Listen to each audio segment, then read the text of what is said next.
Good evening and welcome to the Smith Center here on the campus of Francis Marion University, where we've got doubleheader Peach Belt basketball action coming your way from FMU. On the docket this afternoon and evening, we've got the Jaguars from Augusta University, just out I-20, a few miles, about a 2 or 3 hour trip getting down there. They made it up here for this doubleheader. We have both men's and women's action going on today. Our women coming in with a record of 1-9, 1-8 in the Peach Belt Conference. We did get our first victory just about a week ago against our arch rivals up the road, UNC Pembroke. So we've been so close, Paul, and finally got into the win column there. Yeah, what a relief for the Patriots and for the squad.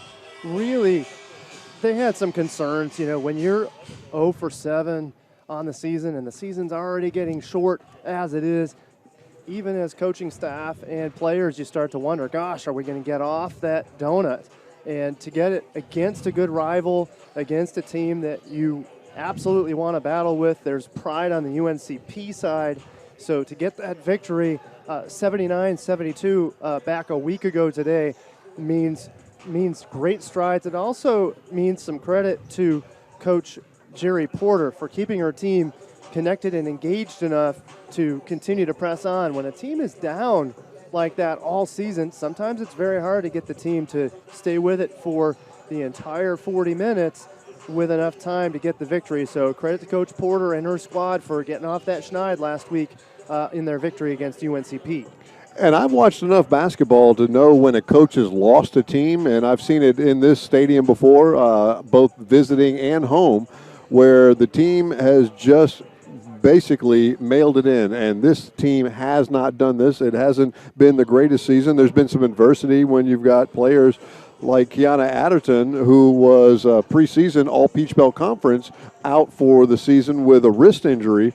That actually has a huge effect on what the team is going to do. The benefit of that is that Coach Porter has been able to see what other talents lying on that bench. Yes, and absolutely, and for the squad, a very, very youthful squad. So she's certainly testing the waters with freshman Anaya Oliver, freshman guard, 2 sophomores in Jasmine Stanley, Scarlett Gilmore. You're going to hear their names called this evening for sure. Lauren Taylor, the tall, long freshman for the Patriots, has really come on as of late. So a youthful squad, and Coach Jerry Porter has been able to test that squad out, and they've had to with some of the injuries and other things that have been going on with this team.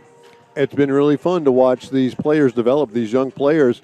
We've seen the likes of Lauren Taylor have a huge ball game inside, and unfortunately a loss a couple of weeks ago. But we've watched these players start to develop, and we're seeing the future of FMU women's basketball, and it looks pretty bright. I'd like to find a point guard that to emerge, somebody who can really take charge, handle the ball, have a very significant and respectable turnover to assist ratio. If we get that, I think we've got all the other parts on this team to make a good run in the next years to come. I agree, and that's where the testing grounds for Anaya Oliver come in, the freshman guard. She's definitely been responsible for handling the ball. Sure. Scarlett Gilmore has really been more of a 2-guard for the squad this year. So we're really looking to Anaya Oliver, as you said, for bringing up the ball, seeing if she can handle that leadership up at the point for the Patriots.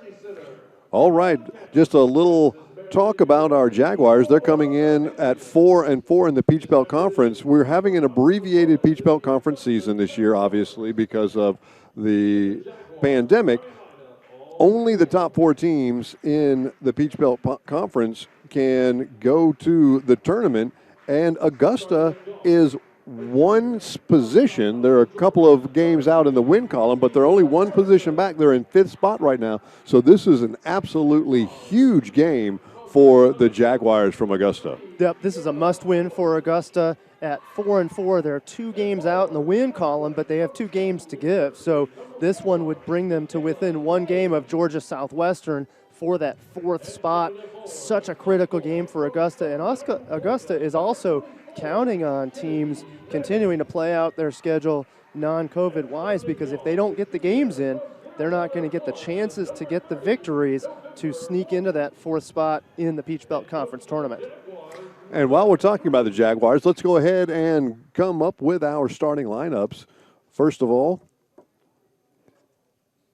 they cut the lights out on us here, so we're going to bring in some of our own light.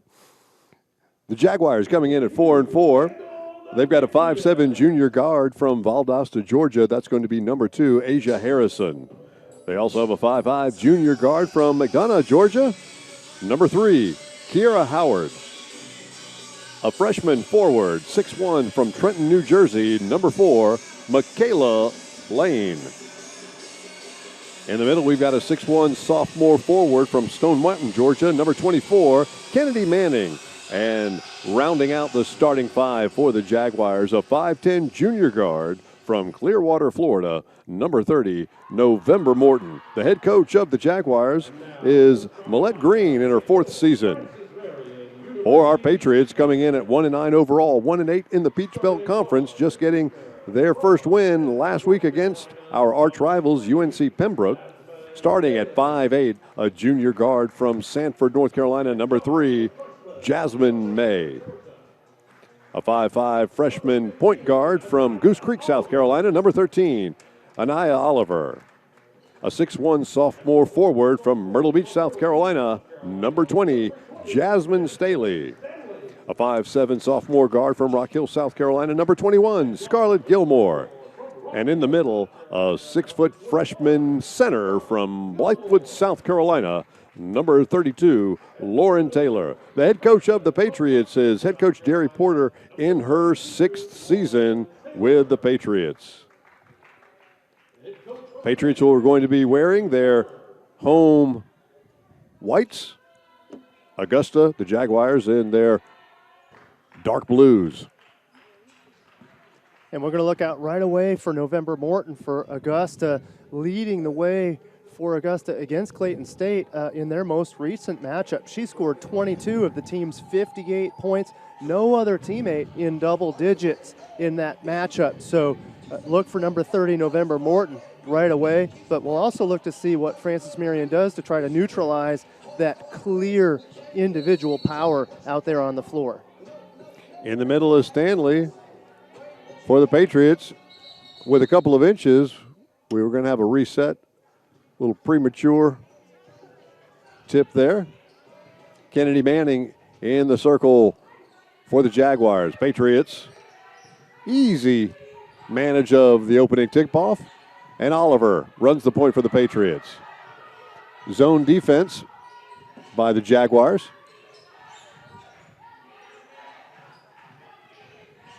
Oliver drives into the right elbow, picks it back out. Jasmine Stanley working her way underneath. Slip it to Stanley, and the lay-in for the first bucket of the game. Great look that time by Scarlett Gilmore to find Stanley. As you aptly said, she was moving on that baseline. Gilmore found her. Easy basket for the Patriots, up by 2. Howard drives it to the right elbow, gets it inside to Lane, and she gets the hoop in the arm. She'll go to the line to shoot the bonus. Nearly a mirror image of the play on the other side for the Patriots. That was Michaela Lane underneath, slipping underneath free for the lay-in, but she also gets the and one opportunity. The foul was on number 3, Jasmine May. Free throws missed. Taylor comes away with a rebound. Oliver pushes up the floor. Gets to the free throw line, then pulls it back out. Smart play, didn't have the numbers. I like this zone look by Augusta. Patriots are having a hard time sneaking it underneath. Sure enough, there's that defense from Augusta's number 24, Kennedy Manning, knocks that ball away. Possession to the Patriots. Under 15 on the shot clock. Oliver will inbound the ball underneath her own basket.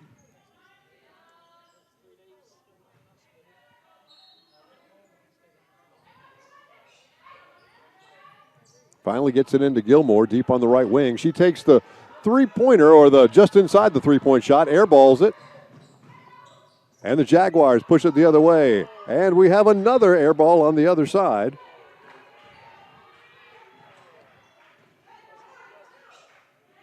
Patriots possession. The Jaguars are extending the defense into the backcourt now. Patriots split that fairly easily and set up into their offense, still 20 on the shot clock. And we talked about the point guard play. Well, that's good on Oliver to command that offense to break the full court defense from Augusta. Oliver drives inside. Teardrop, no good. Ball's on the deck. Jaguars have it. Knocked away once again, and it's out of bounds. It will be Augusta ball. Good hustle that time by both squads. I like the energy on both sides here. Late in the season, Augusta with a ton to play for, and Francis Marion having already gotten their first victory last week. They're still going hard and setting up on defense here as Augusta brings up the ball with number 3, Kiera Howard. Lane, top of the key, gets it back to Howard. Patriots packing it in the zone. They're actually playing man-to-man, but the Jaguars are playing so closely knit together it looked like zone. And we have a shot clock violation. Good defense that time by the Patriots. I like that switch, too. I know I've said I like it a lot. I like the switches. I like the late season changes that both Augusta and Francis Marion are doing out on the floor. Some good trapping action on that 2-3 zone from the Patriots to work the entire shot clock from Augusta and get the ball back. May gets it to Taylor, and Taylor knocks down the 14-footer from the left wing.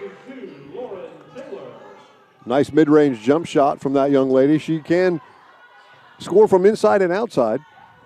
Has some good moves when she gets deep into the paint. Showing her range on that one. And another errant pass by the Jaguars. Turnover goes to the Patriots. Augusta's a little bit out of sorts right now. A couple of missed passes, a couple of missed plays. Only the underneath the basket bucket by Michaela Lane for tallying the 2 points for Augusta so far, almost 3 minutes into this game. May gets it inside. Taylor has it. She spins, kicks it out. Gilmore for 3. Side iron, no good. Stanley can't get the rebound. Jaguars push it. Pump, three-pointer, front iron, no good. And the Patriots, Taylor comes away with a rebound. Oliver trots it up the floor. Inside. Oh, no. Point blank by Jasmine Stanley, and she just couldn't get it to go down. Oh, I hate it for Stanley, and she's kicking herself all the way down the floor. You can even see her slapping her hands in dismay. She knows she missed out on an easy 2. I think she was very shocked to see how wide open she was after the Patriots had trotted the ball down the floor. She turned, there was nobody there, and it was just one of those shots that is so easy, you sometimes miss them. Three-pointer, front iron, no good. May with a board for the Patriots. May makes a stutter step moves, goes in deep, gets the ball blocked by Manning. Good block by Michaela Lane. She put all hand on that ball, and that's a tough matchup. Michaela Lane really, really stuffing up the lane and slowing things down. Nice clean block by her. We're going to have a substitution. Number 11, Ashley Bullen, checks in for the Jaguars.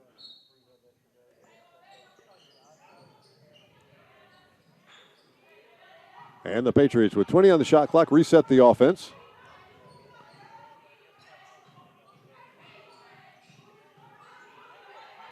Oliver deep on the right wing.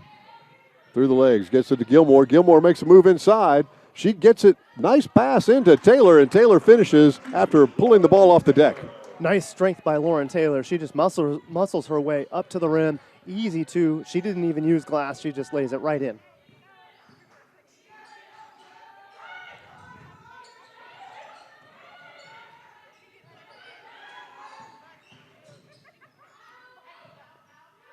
Bullen has it. Free throw line, picks up her dribble, gets it inside. And a left-handed shot goes down for Kennedy Manning.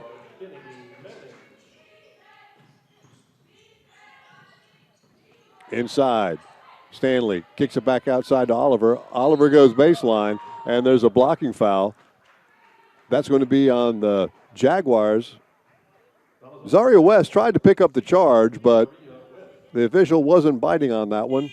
Yeah, Zaria West was moving just a little bit. She was trying to get position, and then she tried to sell it at the end. She didn't sell falling over, but she tried to sell that her position was set. I don't think that she was disguising anything. She wasn't trying to buy the foul, but definitely the right call, and that goes to the Patriots on possession here. Both teams have one foul. Nice interior pass. Lauren Taylor got free from Lane, and easy basket for the Patriots. Love that work by Taylor to free herself up. She had to really press her way out, almost like an opposite box out to get position so that she could lay that ball in. Ottman gets it inside the lane. Lane turns on Taylor. Nice move. Got Taylor going the wrong direction. Spun and finished. Fantastic work by Lane in the lane to knock that one down. May with a left-handed floater and gets it to go down from 10 feet on that left baseline. Little Steph Curry action there. She just kind of ran in and just kind of threw it up. It was definitely up with touch. Nice job by May to get that one to fall down. Nothing but the bottom of the net there. Substitution by the Patriots. We have Brianna West, number 33, has checked in for the Pats. And a floater from the other side. Number 3, Kira Howard, returns the favor. Gilmore gets in and past the defense, and another fast break basket for the Patriots. Patriots are clearly trying for the fast break when it's there. So on one opportunity, it was so wide open that the Patriots happened to miss it. On that one, they're successful on that fast break and knock it down. 12-8 early on here. Morton drives down to the right box. Good defense by Oliver and forces it back outside. Boulin goes in strong, no good. Ball's bouncing around, and Gilmore comes away with it. Stutter step. Gilmore tried to kick it back out to Taylor, gets stolen away by Lane. Lane's trotting the ball up the floor. Goes up, back iron, no good, but nobody was there for the defensive board. I'd kind of like to see a little bit better box out there. Nobody picked up the shooter. Kind of a strange one. Oftentimes, that's the player that gets missed when going for that defensive rebound. And sure enough, she picks up the offensive rebound and then knocks down her shot. Gilmore pump fakes, gets into the lane, goes up with the right hand, and deads it on the back iron, and it goes in. So a couple of baskets here in the last couple of possessions for Scarlett Gilmore. Nice start for Scarlett Gilmore here on the court, and they're going to call on Gilmore to do some scoring and some ball handling in that 2 position for the Patriots. A drive inside, left-handed shot, good by Ashley Boulin. Both these teams are throwing punches at one another, and ball's knocked out of bounds. It's going to stay with the Patriots. Now that's going to take us to our first media timeout. The Patriots will have possession. 2:26 to go in the first quarter of play, up by 2. This is the Patriots Sports Network.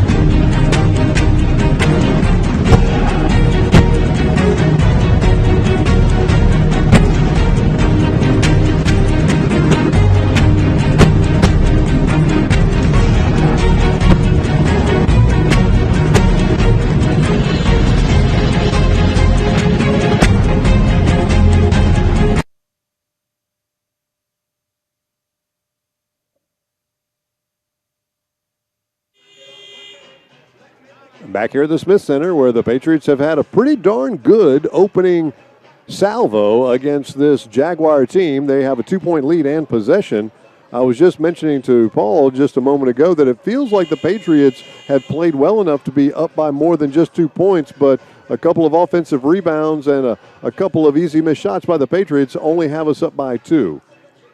And a couple of tough breaks is really how a couple of the games have been lost by the Patriots earlier this season. So it's really important that they make the baskets that they can and should and make the rebounds that they can and should. That's the difference between a team that's maybe got 1 or 2 wins versus 3, 4, and even 5 wins on the season. At the break, Abigail Bullock, number 5, checks in for the Patriots, her first action for the day. Also, Jasmine Stanley checked back in, and then the Patriots throw the ball away and turn it over. Jaguars can tie this ball game up or take the lead here with 2:14 to go in the first quarter. A fairly clean game so far, only 1 team foul for each squad. Maybe a little bit more team speed for the Patriots, but more effectiveness from Augusta on their offensive side of the ball. Skip pass, three-pointer, side iron, no good.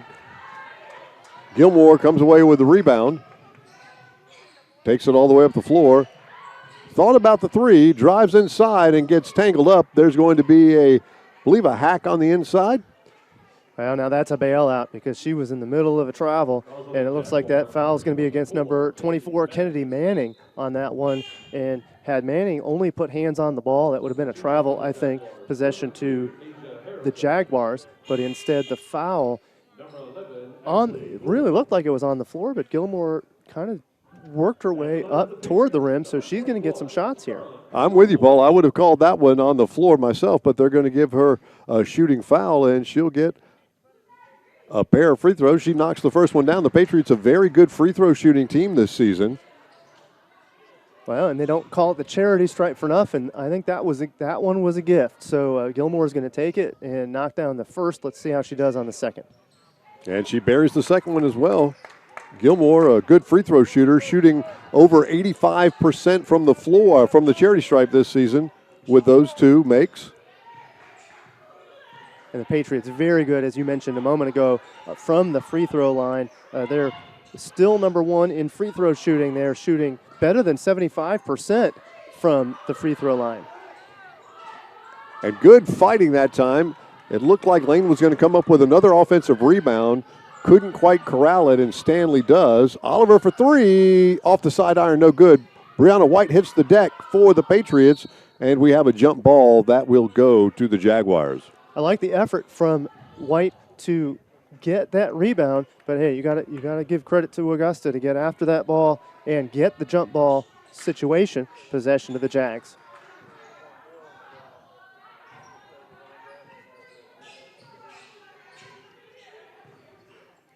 Harrison trots the ball up for Augusta.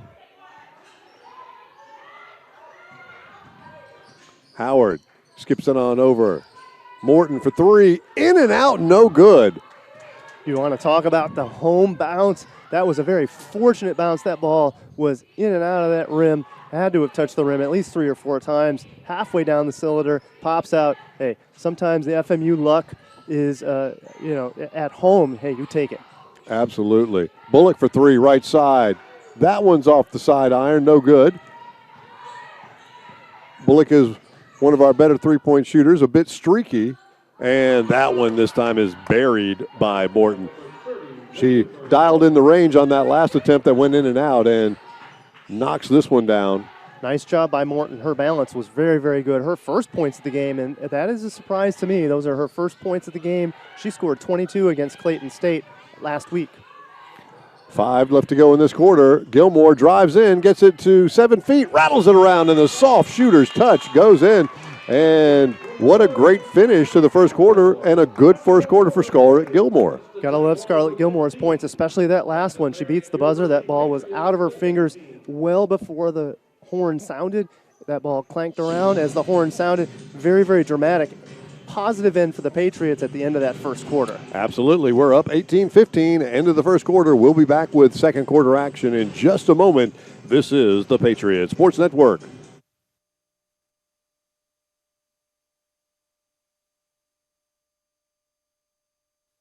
The Swan Fox Club is the fundraising arm of the Francis Marion University Athletic Department, and it supplies assistance to all 14 intercollegiate sports. On behalf of the student athletes at Francis Marion, I would like to thank all those who are members of the Swan Fox Club for their support. Thank you.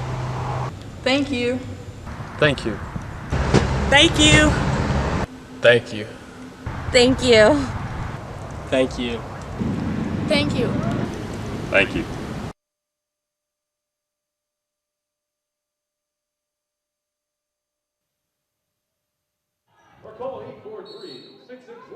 We're here back at the Smith Center on a lovely evening in Florence, South Carolina, where Scarlett Gilmore leads all scorers with 8 points on this evening in the first quarter, finishing off that first quarter with a basket as time expired.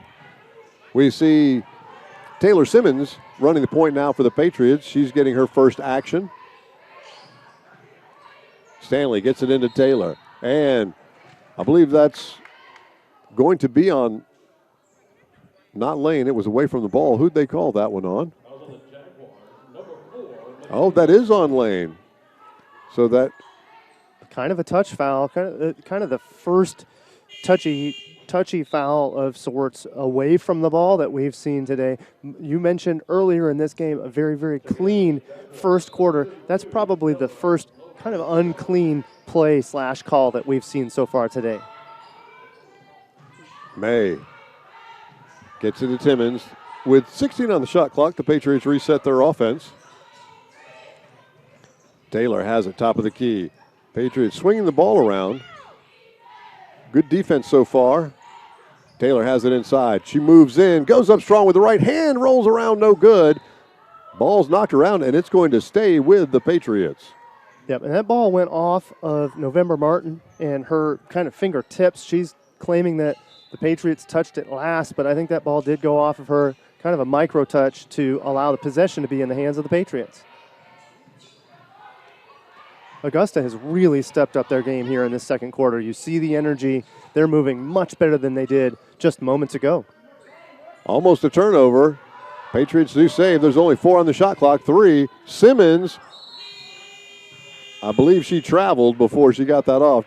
Tried to do a pump fake, and then the defender got too close and couldn't go around her. Yep, kind of a pump, unpump, and several steps later, she did get it off. Instead of calling the travel, they just called the dead ball. I think that if that ball would have gone in, or it was even close to the rim, I think we'd have seen that travel call. Absolutely. Howard works on Simmons now. She's in the FMU logo, or the FM logo. Goes baseline. Good defense by Simmons. Kick out and 3-point opportunity.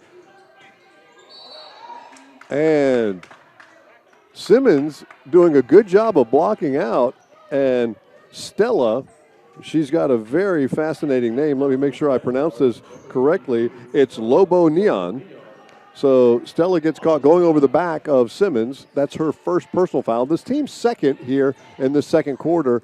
Not even a minute and 30 seconds gone. Yep, and LeBonyan definitely has the advantage height-wise, listed at 6'4" under the rim, but she did go over the back, and that's an easy call for the officials in a situation like that.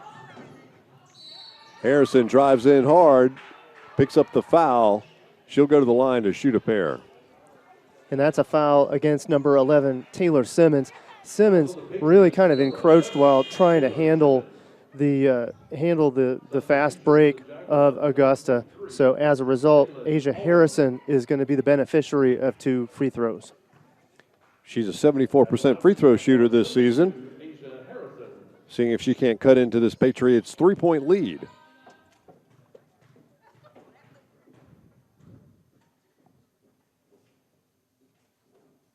And she does with the first free throw.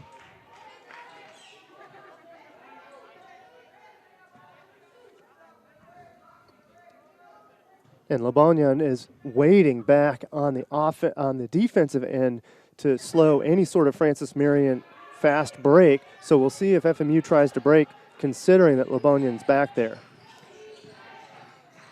Stella's a 6'4" senior from Abidjan, Ivory Coast. And you can see her height as Stanley just could not get the point blank one to go again. And Stanley was open there, and that's 2 in a row for her that she wishes she would have had back. And you hate to count the points he didn't get, but there's 4 easy ones that could be up on the scoreboard for the Patriots. It was a good move by Stanley as Stella was calling out defensive plays and kind of lost track of her and got right to the basket, and a turnover by Simmons as she tried to force it back inside to Stanley. Pass a little bit high, and that's going to get Scarlett Gilmore off the bench, and she'll come back in, and Abigail Bullock will get a little bit of a breather. Yeah, and it's pretty obvious what the Patriots are trying to do. Regardless of Lebonian's length, they are trying to slip that ball underneath, sneak it underneath any way they can to Jasmine Stanley to try to get the easy lay-in. She's had opportunities so far, so I think the Patriots are going to stick with that strategy on the offensive end. It's going to be fun to watch Lebonian and Taylor go at it on the inside. Scarlett Gilmore gets called for the foul on the drive by Boulin. I couldn't see who. Oh, that was November Morton. Jaguars, number 30, November Morton. That's Gilmore's first personal foul, team second this quarter. Both teams now have 2.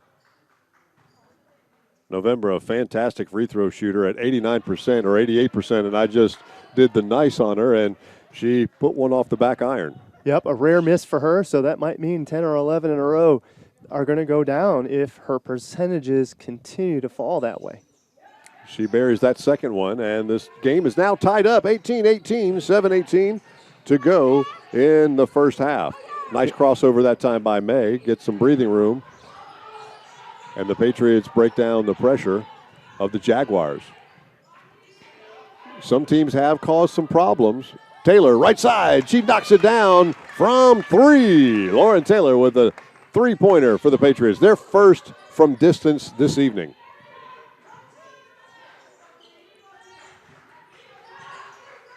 Harrison goes down to the right side, goes up strong. Stanley, wow. Stanley had really great defense, and she slingshotted that somehow, and it slammed into the back iron and popped up and went in. I'm not sure how that ball fell. She threw that at an angle that just seemed impossible to have a chance to fall down, but instead it caught the rim the right way and went down for 2. Augusta's threatening to score another 2 really quick right here. May with the errant pass turns it over. Outman drove the ball up the court. She gets fouled, and she'll go to the line to shoot a pair. Yeah, and Scarlett Gilmore was the offending member of the Patriots on that one. And I want to point out a statistical flaw that I stated, and for you, Dr. Setzler, the statistical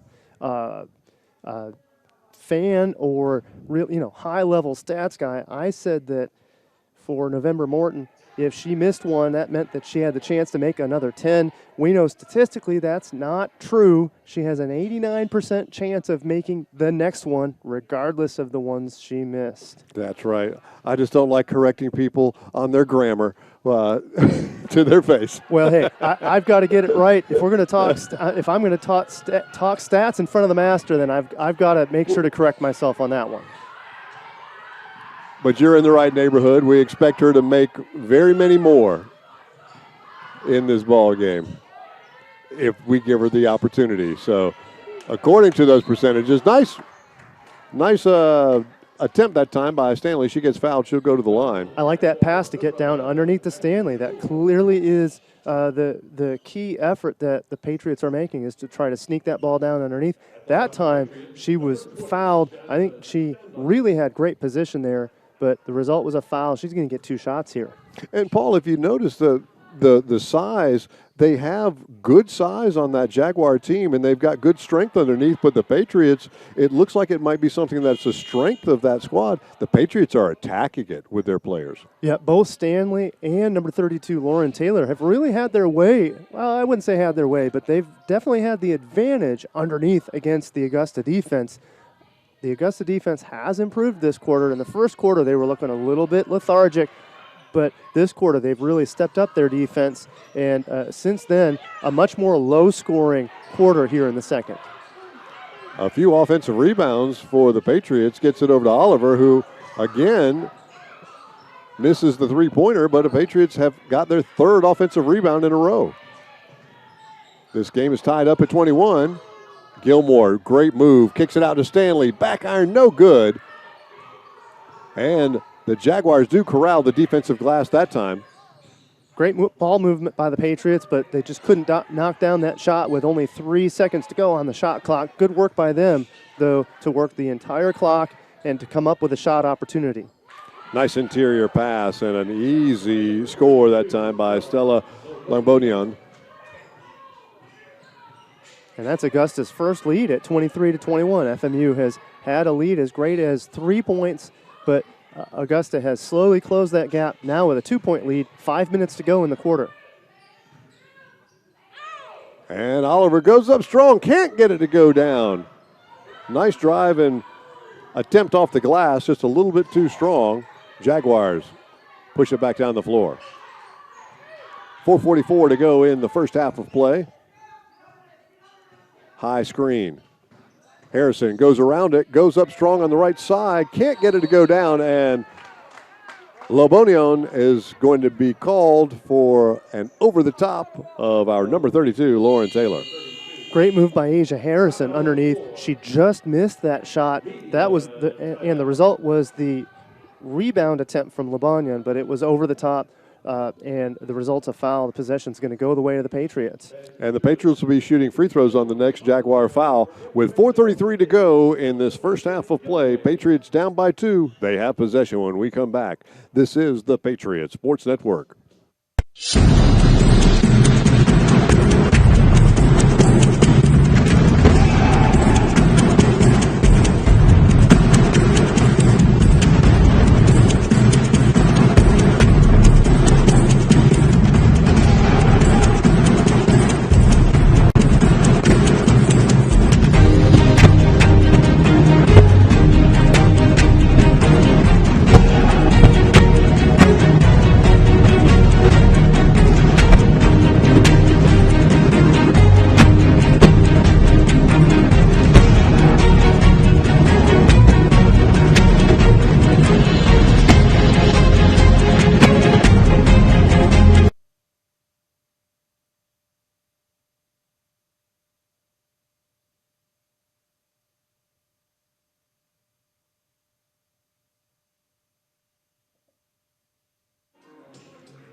Here back in the Smith Center, the Patriots have an opportunity to tie this ball game up or take the lead on this possession. Just to remind everybody, the FMU men's and women's basketball teams will play host to Flagler College this Saturday afternoon, beginning with the women's game at 1:30 p.m. Men's tip-off around 3:30. We'll have all that action here on the Patriot Sports Network. Gilmore, who had a big first quarter with 8 points, has the ball now. Oliver, they're looking inside.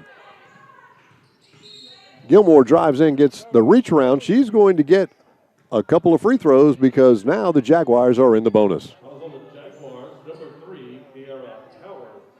So Kiara Howard picks up the reach foul. That's her first, the team's 5th. And one of our better free throw shooters goes to the line to see if she can't tie the ball game up. Yep, Scarlett Gilmore is always happy to go to the line with her high free throw percentage, and we just jinxed her. So we'll look forward to, maybe that's just a miss, kind of a kink in the armor, but otherwise she's pretty true from that free throw line. And I am a stats guy, so with someone's 85%, I like the odds. And she does. She knocks down 1 of 2. She's now 3 of 4 for the afternoon, shooting 75% for the game. Yep, and 9 points for her already, not even halfway through the game. So good on Scarlett Gilmore. Filling the scorebook. 9 of the Patriots have 22 points on the evening today. Good defense by the Patriots, but Harrison gets it to the left elbow and knocks down the 14-footer from right off the free throw line. That was a good look. She took 2 steps with her dribble and went ahead and squared up and knocked that shot down. Perfect shot by her. And a nice interior pass by Brianna White. Then Lauren Taylor does the rest. She muscles up, gets fouled, and knocks it down. She'll go to the line to see if she can't tie it up with the and one. And Brianna White slipping that ball underneath on the bounce pass. That bounce pass looks easy on TV, but that's not super easy when you're working with legs and other players moving their way in and out, trying to get that ball to bounce into the hands of Taylor. She's going to try for the and one here. And she gets it. Also, that bounce pass is really difficult when you're talking about a bigger player. The taller players, lots of times the bounce passes have a tendency to stay low, and that's not where you want to pull your tall players. You want your tall players to be able to get the ball up high. A nice interior pass that time by Boulin as she gets it over to Lane. Lane easily scores and breaks the tie. 25-27 our score. And Lane has been scoring almost at will in the paint. They're really, really close to the hoop circle, so she's not taking shots from anywhere further than maybe 10 or even 8 feet from the rim. And Taylor gets inside and travels. She put the ball on the floor, picked it up, didn't have any place to go with it, and leaned back into a couple of defenders and lost her balance, took an extra step, and turns the ball over.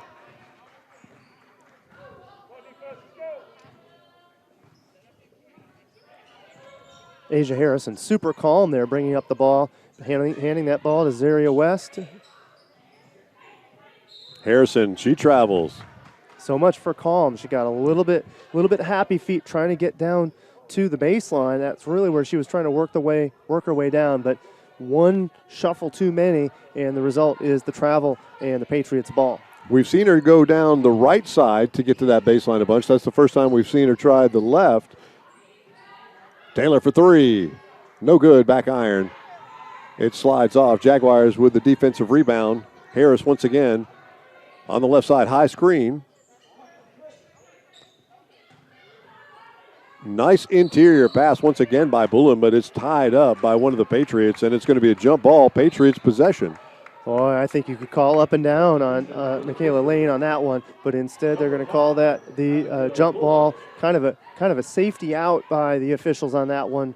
But in this case, we'll go possession to Augusta. That should have been possession Patriots if it was a jump ball. It must have been some other call that I didn't catch. Yep, I agree. The possession arrow was on Augusta's side, even though they had already been favored on the previous jump ball.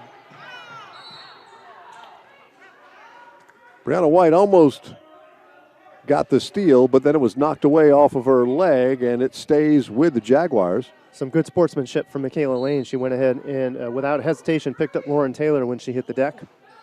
Three-point attempt, no good.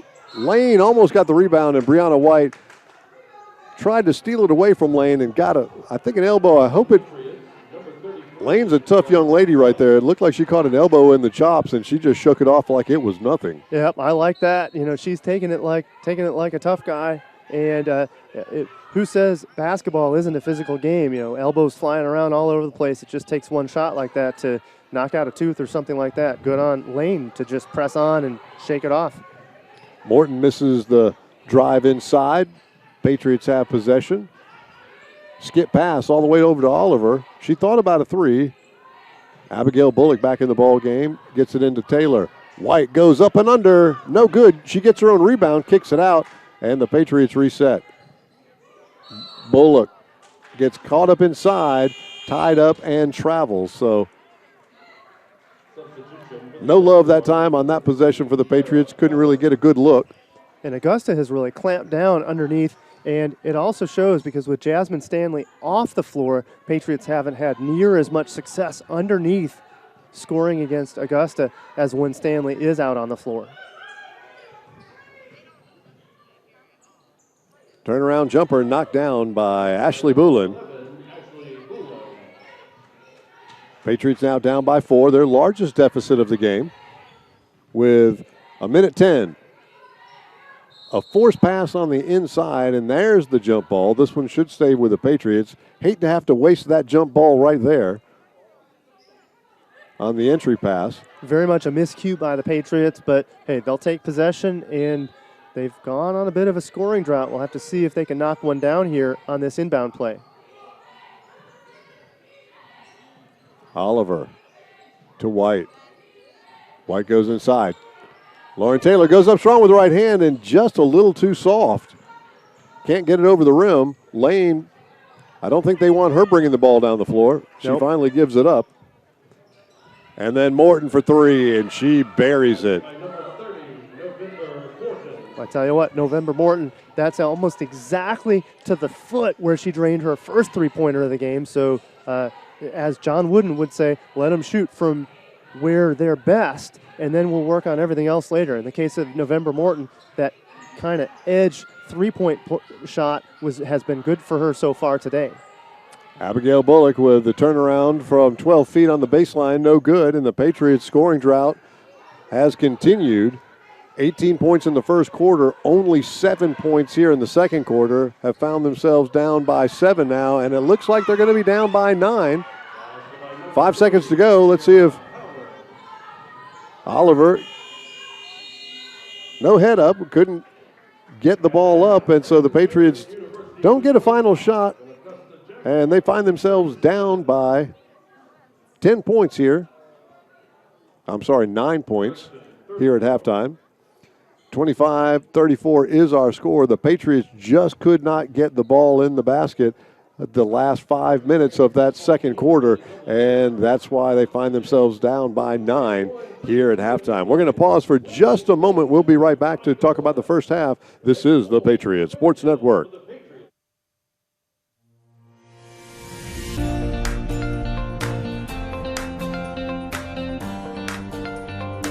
The desire and the love to take care of people is something that you kind of have innate. You kind of just have that thing.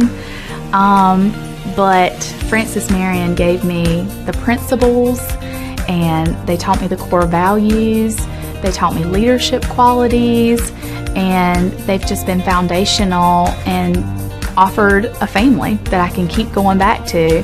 So even though my personal biological family didn't go to a university, and I didn't really get any experience, wisdom from them for that, I gained a family that could tell me all about college and even the afterlife of college by coming to Francis Marion. And I'm not sure you would have that with, other universities. Throughout the nurse practitioner program, you're already a nurse, and you're a devoted nurse, and you don't want to just quit. And that was another thing I specifically picked this program, was because I was able to look at the curriculum and know that I could work. I even asked a couple of the professors, one being Dr. Hopla, before I started the program, and even she told me, yes, you can still work while you do this. And I did. I worked 40 hours a week, 5 days a week. Sometimes it had to be six days a week to get my 40 hours in, and I still did the nurse practitioner program. It wasn't easy, but nothing worth having is easy. Which the benefit of having classmates and professors that were both working and studying is, we would get worked up and worried about how would we ever do this. And then they would say, well, I can work these 2 12-hour shifts on the weekends and then have the week to study. Or a professor may say, well, you can get creative with your hours here. So you can tell that they've done this, that you can tell that they've gotten creative with their time as well. And then all of a sudden it doesn't feel like such a daunting task because, again, you gain wisdom from their experience.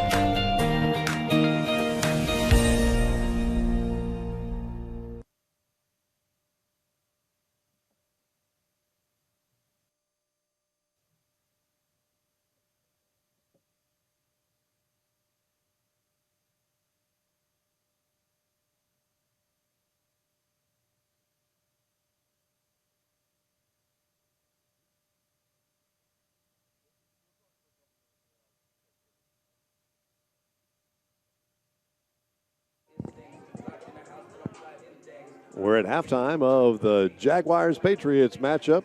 The Patriots find themselves down by 9 after being basically neck and neck for the entire game. Cold spell for the last 5 minutes, and then a couple of defensive laxes and some good shooting by the Jaguars, and all of a sudden, tie ball game is a 9-point deficit going into halftime. Yes, very much a tale of 2 quarters for the Patriots. The first quarter for the Patriots, very, very strong from the field, 8 for 15 from the field. The second quarter, they went cold, 2 for 13 from the field, including that stretch of 5 minutes where they really didn't sniff a bucket for what seemed like forever. And that's long enough for a good Augusta team to stretch out ahead by 9. They had 15 points in the first quarter, then had 19 in the second, so a lot more consistency from the Jaguars, and that's paid off with that particular run that they've made. The Patriots showed that they can play with this team. I think Coach Porter knows what mix that she was very successful. There were some other mixtures that she had on the floor that were not successful as far as trying to score over the top of that Jaguars defense. Yes, particularly when Jasmine Stanley was on the floor, the Patriots were sneaking the ball down underneath to her. She was getting contested and uncontested lay-ins. She missed a couple of them. However, she did knock down a few. Definitely the underneath game was working when Lauren Stanley was on the floor, when Jasmine Stanley was on the floor. However, she also was off for about 5 minutes, and when she was off, that's when things got cold. One of the other opportunities that Augusta really took advantage of, Michaela Lane really got hot, both on the offensive and defensive ends. Michaela Lane now the leading scorer for Augusta with 8 points, but more importantly on the defensive end, she really did a great job slowing down both Lauren Taylor and Brianna White underneath, preventing that underneath score that had been finding success with Jasmine Stanley on the floor. And I can't say it enough, it's also just a cold shooting Patriots in that second quarter really is what sunk them. They've got some work to do if they're going to dig themselves out in the third. They also had a little bit of the turnover bug bite them in that second quarter. A lot of it was, I will give credit where credit is due, that Jaguars defense really was playing tight. There were 3 travel calls in the lane, and that was simply because they did a good job of tying up the ball or playing good defense in those situations. So some really good defense by the Jaguars, but the Patriots have to make sure they take care of the ball and not turn it over as much. They had 9 turnovers in that first half, and many of those came in that second quarter. Yes, those turnovers, particularly, they weren't turnovers where balls were being passed out of bounds or just general steals by Augusta. They were turnovers with missed ball handling underneath. Augusta took advantage. Any sort of missed dribble, any sort of hesitation from the Patriots, Augusta stepped in and got the steal, and Augusta's really the beneficiary of 9 turnovers in just a half. I know Jerry Porter would probably be more happy with 9 turnovers in an entire game would be considered a very good game, but not outlandish, but instead 9 TOs in the first half. And even though the Jaguars only had 4 turnovers in that first half, the Patriots did play some good defense, just didn't get them to turn the ball over. Jaguars doing a really good job of protecting every possession. Yes, the Jaguars were really, really handling the ball very, very smartly against the Patriot defense. In the first quarter, maybe not so much. The Patriots were really, really connecting on defense. But the connection for Augusta really, really came down to the chemistry of Lane and then Morton being able to knock down a couple of 3-pointers as well. But it's been very much a spread of offense from Augusta. Harris also with 6 points, Howard with 4, Boolin with 4. So in addition to Lane, Morton, and as I mentioned before, Harris, so there's no one player that the Patriots can focus in on lest another Augusta player is going to knock it down. So Augusta's really starting to find their rhythm. They didn't have it in the first quarter. Second quarter, they certainly had it on the offensive end, and that translated to great defense as well. Scarlett Gilmore had a fantastic first quarter, a little cooler in that second quarter, but she did have 9 points in the first half. But Lauren Taylor had 12 points in the first half for the Patriots, so she came on strong there. She had a 3-pointer, a few points in the paint. The Patriots, to me, have been the best this evening when they've had Jasmine Stanley, Lauren Taylor, and Scarlett Gilmore on the floor at the same time. Yes, and I think that's your almost like a 4-5-2 punch of scoring, I guess you could say. You know, we could label them in their positions and do that all day. But in the end, for Lauren Taylor, she's very good when she can work inside and then out. So underneath, she's going to put some pressure on, and then as soon as she slips outside, Augusta forgets that she can knock down the three, and those aren't rare threes for her. She's knocked them down all season. They do a really good job of spreading the lane, those big players for the Jaguars, when you have both Lauren Taylor and Jasmine Stanley in the ball game. Who gets whom? They have to spread those big players out, and that was one of the reasons Scarlett Gilmore wasn't knocking down shots from deep. She was weaving her way into the lane because the defenders had to get pulled out because of the big players for the Patriots. That's right, and that also included some fast break work that took place in the first quarter. A lot less fast break in the second, but in the first, that same action with the outlet pass from either Anaya Oliver or, as you mentioned, Scarlett Gilmore at about half court, sneaking that ball down underneath to Taylor or to Stanley for a couple of easy twos. We'll see if the Patriots come back with some chalk that sets them up for those plays here in the third quarter. Those were easy points, and they proved that those, maybe not easy points, but they proved that those were points that can crack that Augusta defense. Absolutely. So we've got about 4.5 minutes before second half action goes. We're going to hear another couple words from our sponsors. This is the Patriot Sports Network.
Here we are back at the Smith Center. The sun's going down. It's probably around 6 or 6:30 now, closing in on 6:30.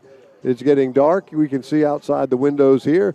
Let's hope that the Patriots can light things up here in this third period, as after a really weak ending to the second quarter, let's see if we can come out with some energy and some pizzazz and get into this 9-point lead or deficit. Yes, and you talked about looking outside. Probably the best thing about the University Center is that from just about anywhere in this gym, you can look outside and you see the forest in the back. You can see the sun.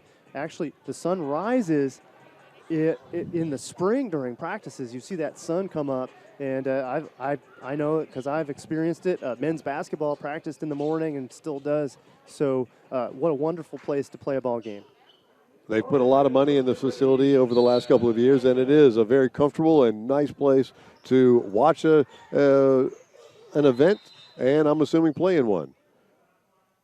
We had a little delay on the shot clock starting up, so we have a pause here.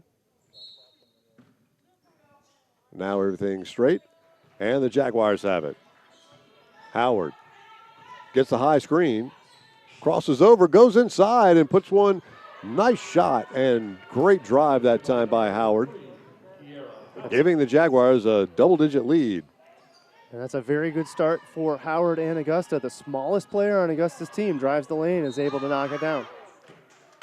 A nice up and under that time by Scarlett Gilmore. She can't get it to go down, but she'll go to the line and she'll shoot a pair. And that's the second foul on Lane, the first team foul. And nice attitude and energy by Gilmore. She's smiling. She knows she worked the lane. She knows she made the right move. Just couldn't quite get that ball to go down. And Jasmine Stanley giving her the high five on that move. And well-deserved. Great move by her, minus the missed basket. She does knock down the first free throw, though.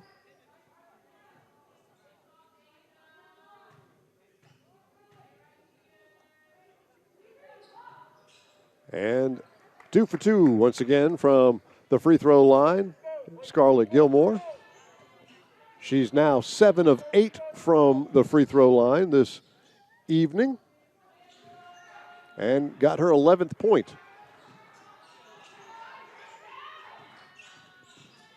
Howard drives in once again, kicks it back outside to Morton. Morton, a couple of threes in the first half, hurt the Patriots. Lane drives deep inside, has to kick back out. Nice defense by Lauren. And then a steal by Taylor. Oliver gets it inside, dribbles it off the leg of one of the Jaguars and turns the ball over. She got too deep against 4 defenders and didn't know what to do with it. Yep, she lost her balance a little bit. All she saw was dark blue from the Jaguars, and she put on the brakes and turned that ball over. Nice block that time by Jasmine Stanley on Lane. And the Patriots come away with a possession. High screen, and they're going to call the moving screen. Right as I mentioned it, Lauren Taylor was definitely moving as she clipped into that Jaguar player, and that's going to be her first personal foul, the team's first in the third quarter.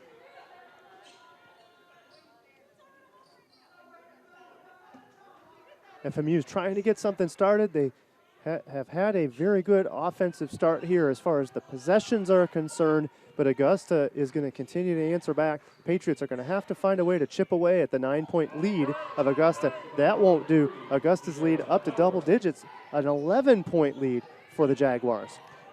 Howard found herself wide open from 14 feet on the right wing and buried the mid-range jumper, giving the Jaguars that double-digit lead. Taylor turned around. She gets the basket over the Jaguars' defense. Lead cut back down to 9. Patriots need a stop. Another wide open attempt, no good. Stanley comes away with the defensive rebound. Oliver gets inside, and that's got to be a block. It was.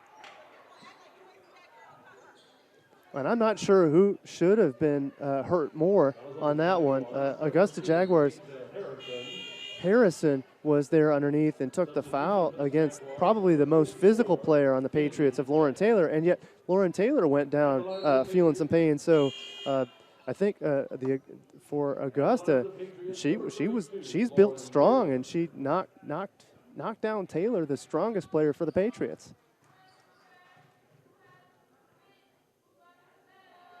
And Taylor, too strong off the back iron, no good on the first attempt.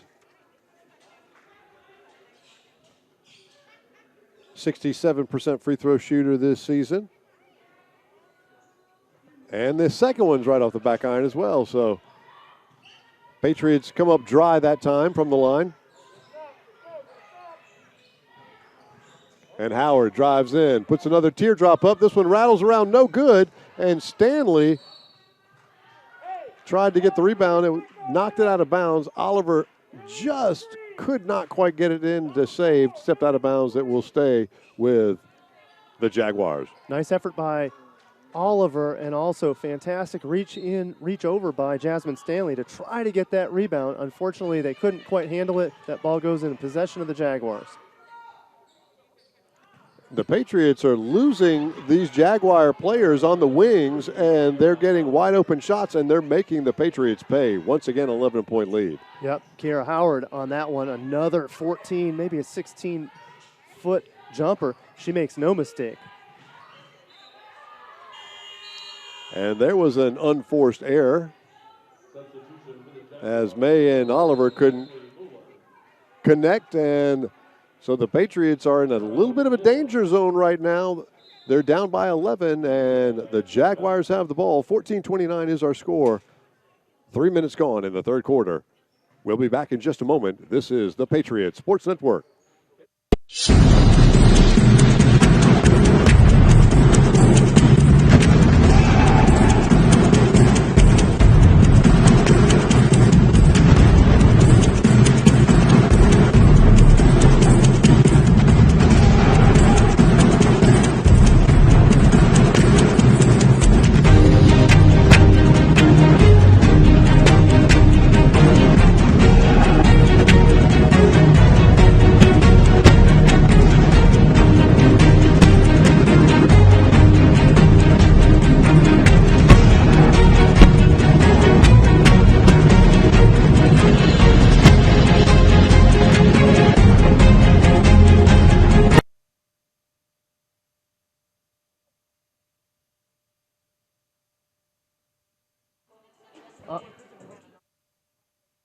Okay. Here we are back at the Smith Center. Patriots down by 11. Started out the third period with a lot of energy, just can't get the ball to go in. Jaguars have found the open holes in the Patriot zone and have gotten 3 mid-range jump shots wide open and have made the Patriots pay with them. Yep, they've really abandoned the fast break. They've abandoned the work underneath. They're just working on that mid-range. They're doing a lot of ball movement and slipping their way to the rim just like they did right there. So if the Patriots are going to defend the mid-range, there goes Augusta chasing to the rim, and good on the Augusta Jaguars. Kennedy Manning knocks down the 2. She's going to go for the and 1 here. That's going to be on Lauren Taylor, her second personal foul this quarter. We have number 23, Jalen Ottman, checks back in for the Jaguars. Free throws, no good. And the Patriots down by 13.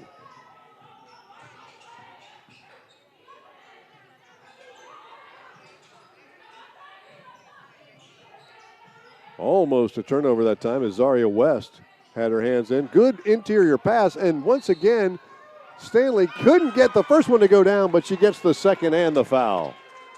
And good work by Stanley. She got the second one to go, and I thought for a second that even the second one wasn't going to go. She's had some tough luck underneath the rim with a lot of rim outs. That one goes down. She gets the chance for the end one to draw the lead back to 10 for Augusta. And again, the Patriots are really working to get a stop on the other end and start scoring on their own to try to cut into this lead. And she converts the bonus, so there's 3 points for Stanley.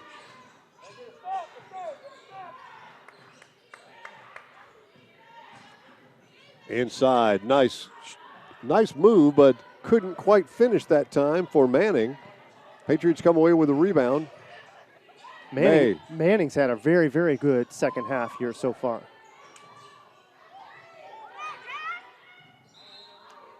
May couldn't corral it underneath. Taylor got the ball in a good shooting position. Seemed like the defense forced her to rush her shot a little bit from the free throw line. Didn't go down. And nobody could corral that rebound, so it will go over to Augusta. Harrison now. They go inside, and a nice basket that time by Manning.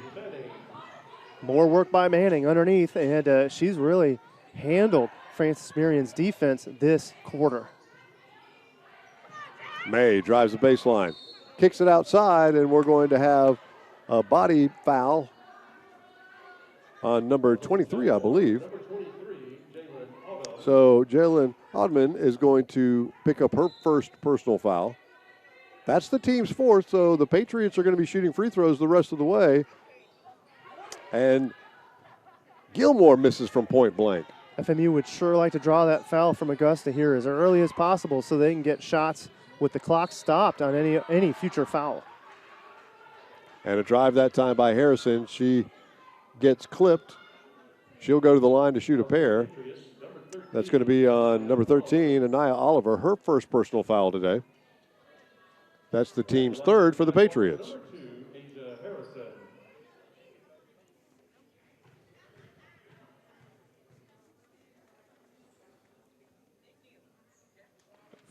First free throw is in and out, no good. Harrison, a good free throw shooter at 74% on the season. And Camille Manning and Taylor Simmons both getting ready to go into the game for the Patriots. Patriots back down by 13, matching their largest deficit, but they do have possession, can cut into it. Simmons got some playing time in the first half, mostly in that second quarter. Manning gets it inside. Taylor goes up strong, and that was a good, clean block by Kennedy Manning. It goes out of bounds, so the Patriots will keep possession. Nice stop by Manning. Manning's really had a hot third quarter here now on the defensive end. That stop just knocked out of bounds. Otherwise, it would have been possession to Augusta.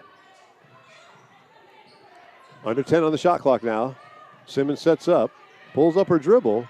Taylor has it 17 feet away, turns the turnaround jumper and knocks it down. Good choice by her with 2 seconds to go on the shot clock. She really had that clock in mind, and I like that presence out on the floor. Had she made a pass, nobody else would have had an opportunity for a clean shot. Instead, she turns and makes the 18-footer. And once again, it's all Manning all day here in the third period for the Jaguars. She answers quickly back.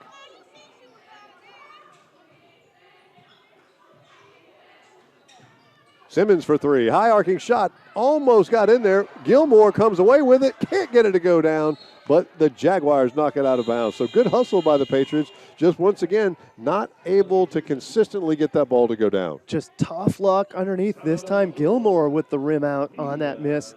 So for the Patriots, missing on the rim outs on a lot of underneath balls, boy, they'd sure love to have a few of those back. Absolutely. So with 4:26 to go in the third quarter of play, Patriots down by 13, 34-47 is our score. We're in a media timeout. We'll be back in just a moment. This is the Patriots Sports Network.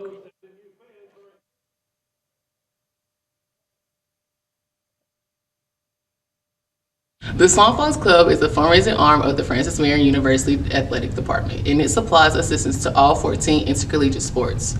On behalf of the student athletes at Francis Marion, I would like to thank all those who are members of the Swamp Fox Club for their support. Thank you. Thank you. Thank you. Thank you. Thank you. Thank you. Thank you. Thank you. Thank you.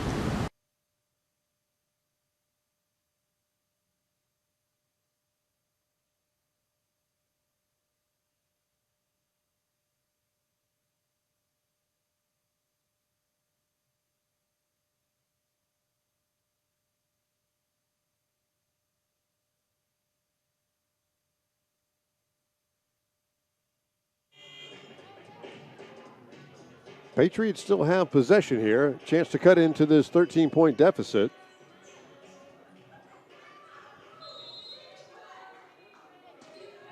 Simmons will inbound the ball. She gets it to Gilmore. Gilmore pumped a three, then kicked it over to White, and the Patriots reset with 13 on the shot clock.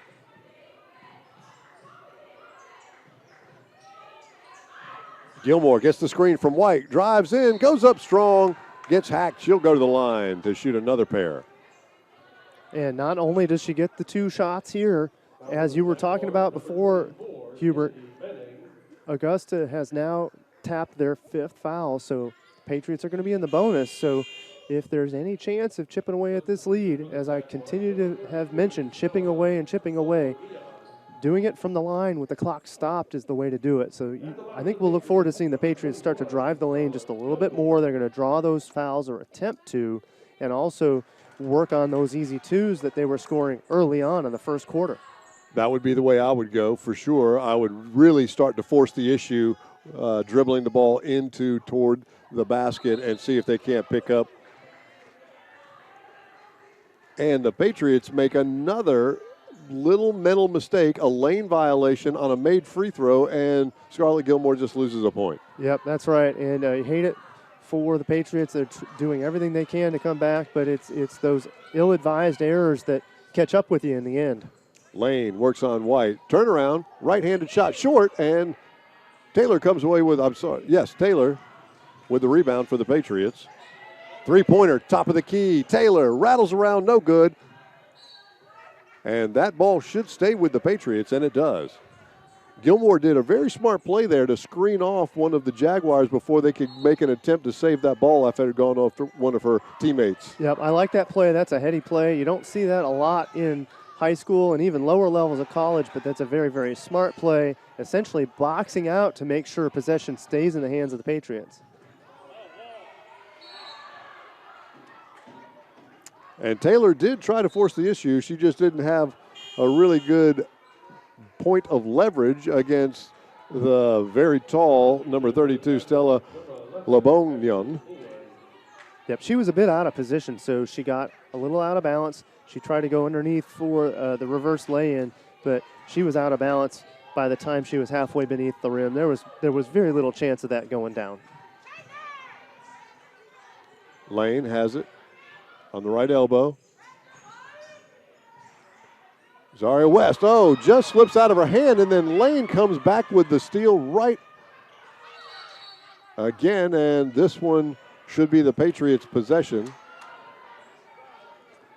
Kind of a rare miscue from Zaria West. Zaria West had been playing a relatively clean game, but during the dribble, I think she was trying to do a little teardrop flip over the Patriot defender, but that flip didn't have enough power on it, so it really looked like she handed it over. She really didn't intend to do it that way, of course. She lost the control of it, and then very heads-up play by Lane to steal it right back from Simmons.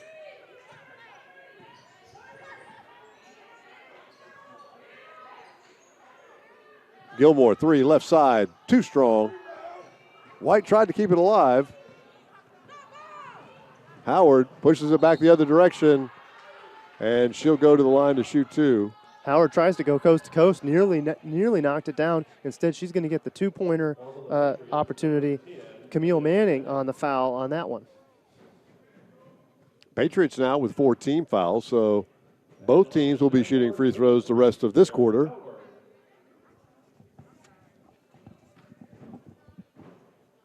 Howard, 67% free throw shooter.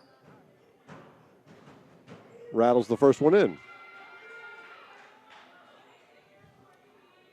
Patriots once again down by 13. Could go down by their largest deficit with a make here.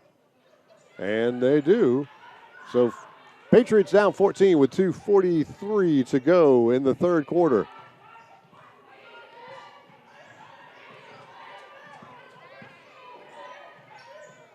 Gilmore, nice move, goes baseline, goes up strong.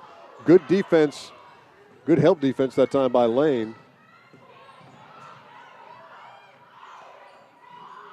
West for 3, in and out, no good. But the Jaguars come away with the ball. And Kiera Howard, very smart. She, instead of going back to the rim, she likes to slow things down. Hey, when you got a 14-point lead, it's good to slow things down, take the air out of the ball, and reset. Instead, Frances Marion takes over. And Scarlett Gilmore drives that lane, picks up the foul. Had a good opportunity of getting the and one, won't fall, but she's going to go to the line once again and shoot a pair.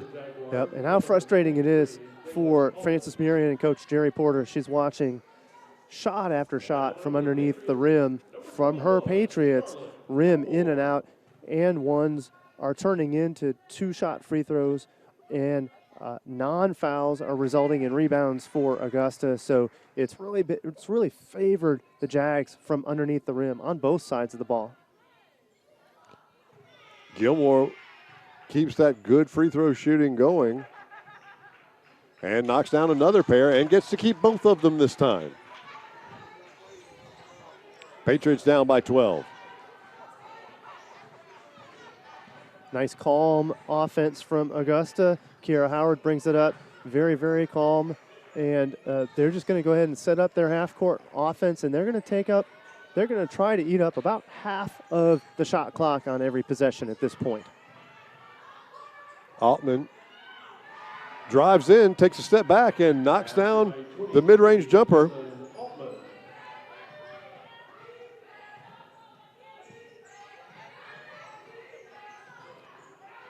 White tried to push it inside, knocked away.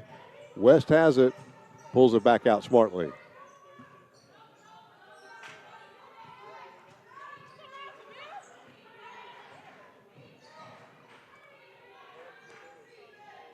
Lane gets it inside, makes a move, spins in, kicks it back outside, wide open three for West, no good. And Simmons comes away with a rebound. More clock management for Augusta, but when they go into clock management mode, they've been missing the last couple of attempts, so they may get back to forcing the issue. Why not do what's already gotten you here, the 14-point lead? Simmons drives in strong. Lane thought she had the clean block. Nice work by Lane. Lane, I think, got a good quality part of the Frances Marion player's hand that was on the ball. It's enough for a foul call, but I think part of the frustration for Lane was that she did have her hand immediately on the ball before it rolled off and took out the hand of Simmons.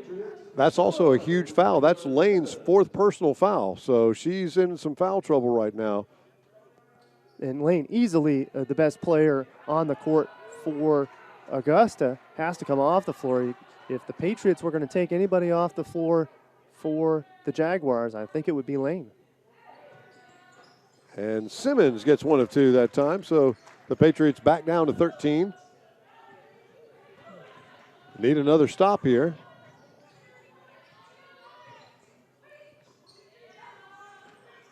You were talking about clock management now. That reminds me of the prevent defense in football. Sometimes they say if you go into the prevent defense, it prevents you from winning.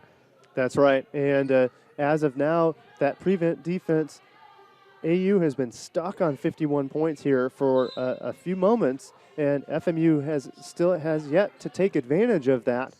And now, with 16 seconds on the shot clock, Augusta really no urgency yet to put that ball up on the floor, up on the rim. Taylor Simmons, great defense that time. I believe she got into the head of Harrison just a little bit on that exchange. Easily the best one-on-one defensive set we've seen all day from any Patriot.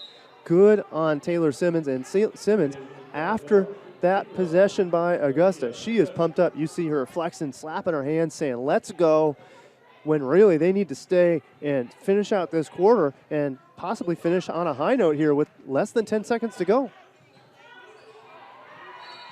And the Patriots turn the ball over. That's kind of on cue for this evening. An unforced error that Simmons just bounced it off of her own foot or leg, and it went out of bounds. No damage done, however. They're actually going to call a foul, and that will be 3 free throws. And they're going to call that foul against Taylor Simmons. They're going to say that Taylor Simmons put the foul on while Augusta was shooting. Now, I don't normally vehemently disagree with a call. I think if you were going to make a call on that, I think you'd leave that one on the floor. I feel like it was a heave for the three-point attempt. So if we get a call on that, if there's a call on that one, that'd be a bummer and a really rough way for FMU to finish out the quarter. And they are going to wipe it, call it off. I like that they conferred, and I believe in this case they got it right. I know Augusta would have loved to have taken 3 free throws with no time on the clock to start out the fourth, but instead the officials rightly call that off, and we move into the fourth quarter with the Jags hanging on to a 13-point lead. And that would have been really unfortunate for Taylor Simmons, who had a great defensive set, and then an unforced error. Then on top of it, to have a three-point foul would have been just disastrous for her at the end of the third quarter. Fortunately, that gets waved off, and no more damage is done. Yep, after a great defensive work by her, to have a turnover and a foul would have been really heartbreaking, considering the great effort she did on that defensive end with about 20 seconds to go. Absolutely. So we're going into the fourth quarter of play. 51-38 is our score. We'll keep it right here. Well, it's a 13-point lead. That's not the end of the world. The Patriots have not shown since the first quarter, however, that they can score consistently. Even when the Jaguars have given them opportunities of small droughts, the Patriots have not been able to make inroads into this deficit. Yes, the Patriots have tried to capitalize underneath the rim. A lot of balls going in and out, and now they need to capitalize. Michaela Lane continues to stay off the floor from Augusta. Augusta's best player today in foul trouble, so she's off the floor. The Patriots have to take advantage before Michaela Lane gets back out into this game.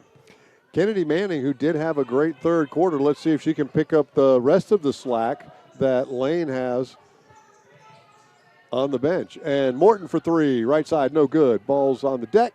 Simmons comes away with it. She pushes it up the floor.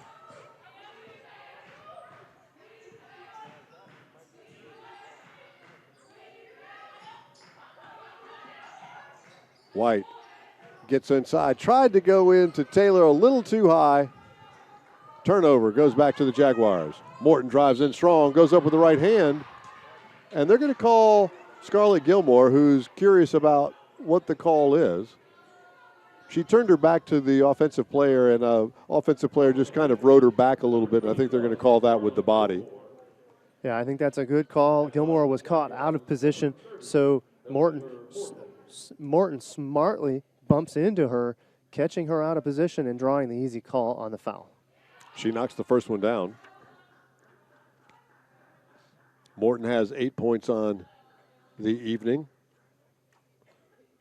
Substitution coming in for the Jaguars, number 11, Ashley Boulin. Checking in for the Jaguars, number 11, Ashley Boulin. Patriots now down by 15 with 9:25 to go in this one. And Morton with quite a quiet game, only 9 points on the day. She has, and I can't highlight enough, she was the only player in double digits in their matchup against Clayton State just a week ago. She had 22 points, so kind of a silent afternoon or evening for her with only 9 so far. 9 minutes to go in the fourth. Manning gives it to White. 10 on the shot clock. Timmons finally gets it up on the glass. No good. Taylor comes away with the offensive rebound, the hoop and the harm. And good on Taylor. She continues to work underneath. And for the Patriots, they draw that foul. And any scoring that they can possibly accomplish with the clock stopped can only help to allow for the Patriots to try to claw their way back against this really, really relentless Augusta Jaguars offense. Howard back in now for the Jaguars. And Taylor gets the bonus. So 3-point swing there, and the Patriots down by 12.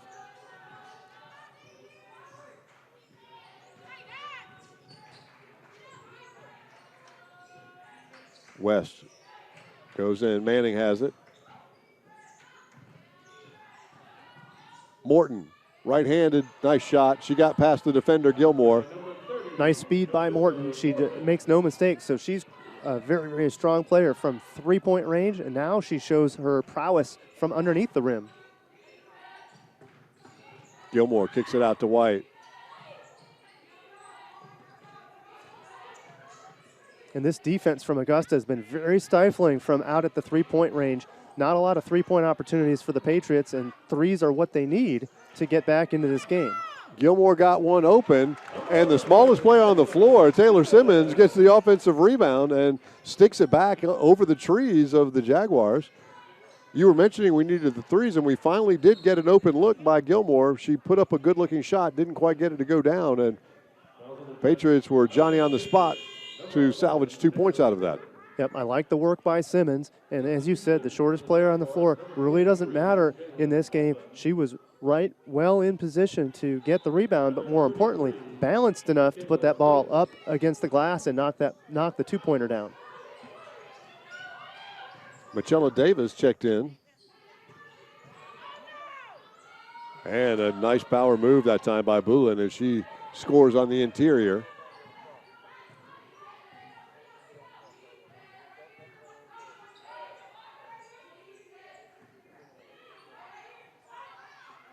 Manning in and out, no good for the Patriots. Gilmore had the rebound stolen away by one of the Jags. It's tied up jump ball. That should be Patriots. Substitution for the Patriots, number 13, Anaya Oliver. Anaya Oliver's in for the Patriots now. She's spent the entire first 2.5 minutes of the quarter on the sidelines. Simmons did a nice job in her stead managing the ball, especially late in the third quarter, which included a steal and also some very, very good defense with the clock running down to 0 with a three-point attempt really nearby had she not defended it. A nice strong move and a teardrop runner by Brianna White pulls the Patriots back within 12. And a nice drive and finish that time by Kira Howard. Howard just put her shoulder down and drove the rim. I think you could have seen a call against the Patriots for a foul there, but instead we play on. Good work by Howard to knock that down. And interesting play trying to force it inside by the Patriots, but they do get some offensive rebounds, and we're going to see Lauren Taylor Jaguars, number 3, Kiara Howard. shoot a couple of free throws. And for the Patriots, they're having a hard time. Once they get underneath the rim, that Augusta trapping zone defense is really closing in. They're forcing jump ball after jump ball after jump ball, and the result is very little rhythm for the Patriots moving the ball from inside to out as they did in the first half. Taylor can't get it to go down.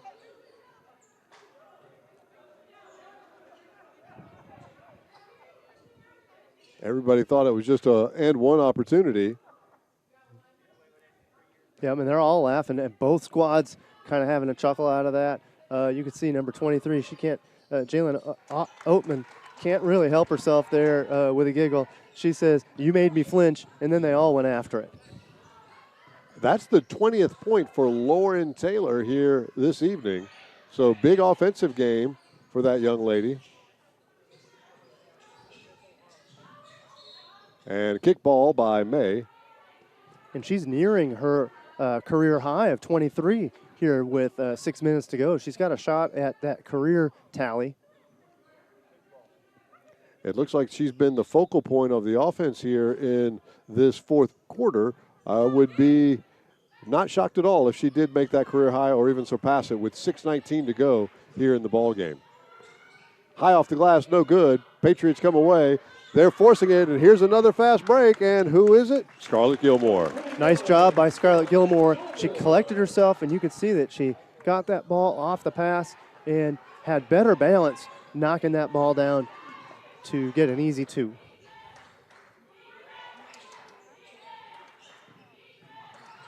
And Gilmore with the steal. She goes up strong, can't get it to go down, but gets her own rebound.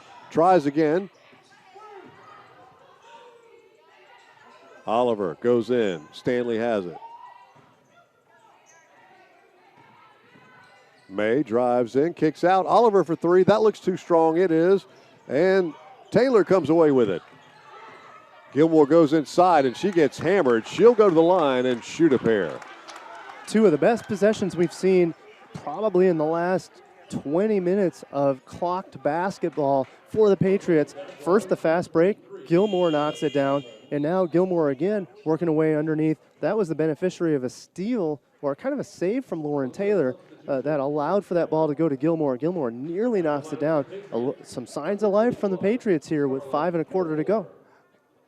This opportunity to get under 10 points, that's always an emotional, psychological goal to do or milestone. We'll see if we can do it here. And I should have kept my mouth shut. I put the announcer's kibosh on. Gilmore has been wonderful from the free throw line today. And she knocks down one of two. Patriots down by 10 with 5:22 to go in this ball game.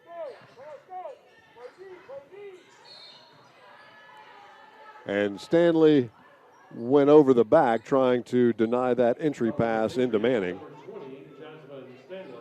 I still like that work on that denial. If that ball makes it down underneath, that's going to be an easy two. So better the foul there than to allow that ball to go easy underneath the rim. Lane back in the ball game for the Jaguars with her 4 fouls. And a nice move inside. Manning has really taken up the slack. She's got her 10th point of the ball game. Yep, Manning stepped in when Lane stepped out with foul trouble. So good on Manning from the Jaguars. Nice two-man game that time with Lauren and Gilmore passing the ball back and forth, and a great bounce pass back up to Lauren Taylor, who knocks down the 15-footer.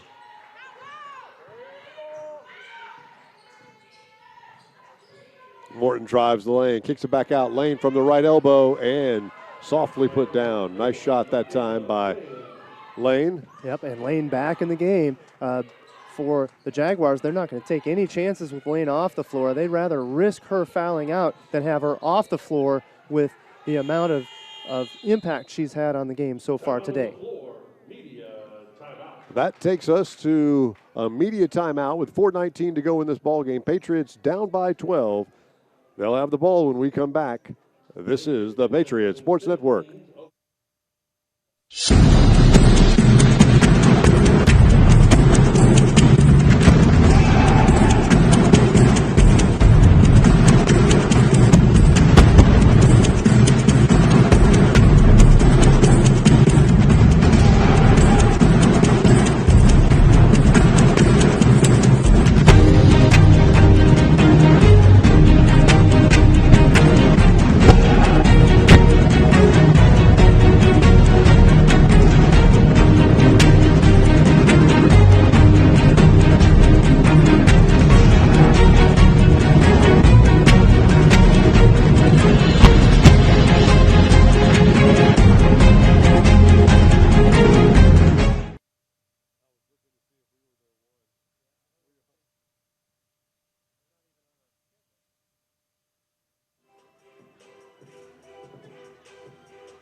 Here we are back at the Smith Center. 4:19 to go in this ball game. Patriots still battling in this ball game, but the time is starting to become the Patriots' enemy right now, and unless we can make some real headway into this deficit over the next 2 minutes, it's going to be awfully difficult. And that'll help. A couple of that will be free throws yet, but next one will be free throws. Yep, West. foul on the floor for Zaria West. She didn't quite have position. She almost did, but almost doesn't count when it comes to a foul situation like that. Still really aggressive defense. Nice runner by Oliver. Nice work by Oliver with the Patriots really spreading that lane out, and the zone for Augusta kind of reaching out to the periphery. That left Oliver to go all the way down the lane and knock down that 10-footer. Manning kicks it out. West for three, right side, front iron, no good. Manning comes away with the rebound and gets it back outside. Morton for three, and she buries it. You could tell that was right in her motion. It was almost robotic or mechanical the way she caught and shot that ball. Yep, that's a move she practices daily, and she's probably practiced that for the last 8 or 10 years of her career with a basketball in her hands. Great stroke by her. She makes no mistake, knocks down that tray. Gilmore drives in, kicks it out, and we're going to have a travel as Gilmore trying to do the hop step and kick it back outside.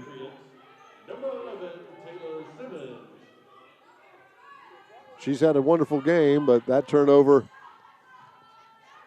hurts the Patriots.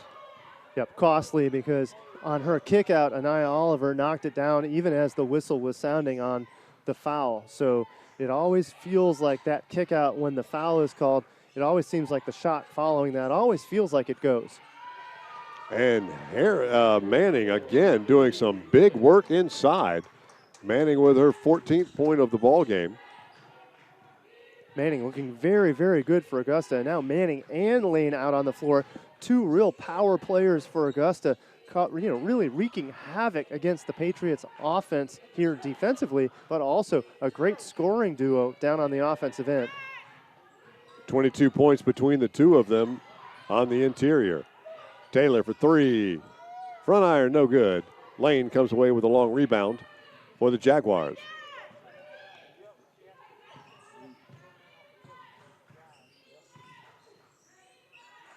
Simmons. D's up on Howard.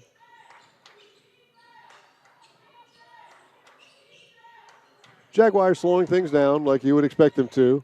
They go inside. Nice cutting West, and she gets the backdoor basket. Fantastic work by West. She kind of hung out on the outside and then drives that baseline to knock down the lay-in.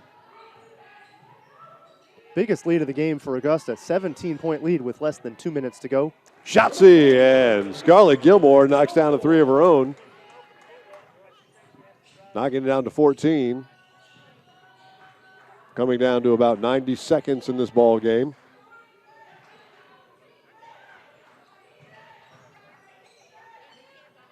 Manning turns around, can't get it to go down. Good defense that time by Stanley. Gilmore again for three. Shotzi, she knocks down another one, and the Patriots are down by 11. Gilmore with two nice shots in a row here on two consecutive possessions. I feel like it's going to be a little too late. Augusta has really handled their business on the offensive end. It's going to take yeoman's work from Gilmore and the rest of the Patriots to close in on this 11-point lead from Augusta with nearly 1 minute to go in the fourth. It's going to have to start right here with a defensive stop. And the Patriots can't afford to allow the shot clock to go all the way down from 24 here. They're going to have to make a stop with plenty of seconds to go if they hope to close in and close that 11-point lead from Augusta. Under a minute now. Under 10 on the shot clock, and a unforced error that time by the Jaguars. Patriots down by 11 with 51 seconds to go. We see Scarlett Gilmore set up on the left baseline. She comes out to the wing. And Lambanya clearly in on defense for Augusta to really try to play prevent against Lauren Taylor and anything that she might be able to do underneath. Patriots being a little more deliberate right now than I would have expected them. Shotzi, and how about that? Scarlett Gilmore just knocks down another three. That's three in a row, and she's got 26 points on the night. 3 in a row doesn't hurt that case, all within about a minute's time. And a very quick shot that time by the Jaguars. I wouldn't have expected that. Skip pass. Taylor has it. Simmons. And we've got Gilmore. No good. White comes away with a rebound, gets it in. And it is too little too late, Paul, but it was nice to see this little run by the Patriots here at the end of this game. And they're going to drop this one and fall to 1-10, 1-9 in the Peach Belt Conference by 6 points. 64-70 is our final score here today. The Jaguars from Augusta, they're going to send their record to 6-7 or 5-4 in the Peach Belt Conference. It was a really big win for them today because they still have hopes of playing in that Peach Belt Conference tournament. And now they're only one game in the win column back from their next closest counterpart there, Georgia Southwestern. That's right. That keeps them in the mix for a playoff spot. They need to at least get to 6 wins. They'll probably need a 7th if their schedule allows it. But at least if they get to 6, they might be able to get into that conversation for that fourth and final playoff spot in this year's abbreviated Peach Belt Conference tournament, which only includes the top 4 teams in the conference. A nice finish by the Patriots coming down. They were 17 points down just a moment ago, and Scarlett Gilmore on back-to-back-to-back three-pointers pulled us back within 6 to make it look respectable on the score sheet. It was closer than a 17-point victory for sure. I think a 6-point victory is about what we played into. We just could not put together any kind of run and sustainable offense against that Jacksonville or that Jaguar team. Yes, the Patriots, they closed that gap, down 17 with maybe about 2 minutes to go. And then as the game elapsed, there with about 2 minutes to go, Scarlett Gilmore with 3 threes and a couple of other buckets for the Patriots along the way. They take that game down to 6. But the problem was really the second quarter for the Patriots. Patriots went cold, 2 for 13 in the quarter. They really couldn't make anything. Balls were rimming out, balls underneath the rim that normally would have gone in. Lay-ins were in and out, and the difference really was in that quarter where the Patriots had a lead after 1, but then after 2 they were down by 9, just like that. And from then on, it was really all Augusta State. Right, and it hovered right there around 11 to 13 points for most of the second half. And the Patriots, even when the Jaguars would go a little flat offensively or a little conservative and have a few trips down the floor without making any points, the Patriots just couldn't capitalize on those situations. That's right, and when Augusta lost Lane to 4 personal fouls, Lane came off the floor. Manning came on the floor for Augusta, and she picked up right where Lane left off. Manning with 12 points in really kind of fewer minutes than the other Augusta Patriots or the Augusta Jaguars. Manning in only 17 minutes came out on the floor and got 12, especially when Lane was off the floor. It was just what Augusta needed with their top dog or top player of the day in Lane being off the floor with foul trouble. It's unfortunate to see a game where 2 Patriot players score in the 20s and could have actually lost by double digits. Did not happen to do it, but that's 2 players. You don't like to see one person scoring 35 points every game. There was some spread around, but not a lot happening offensively outside of Gilmore and Taylor. Yes, and early on, Jasmine Stanley had several opportunities for easy looks.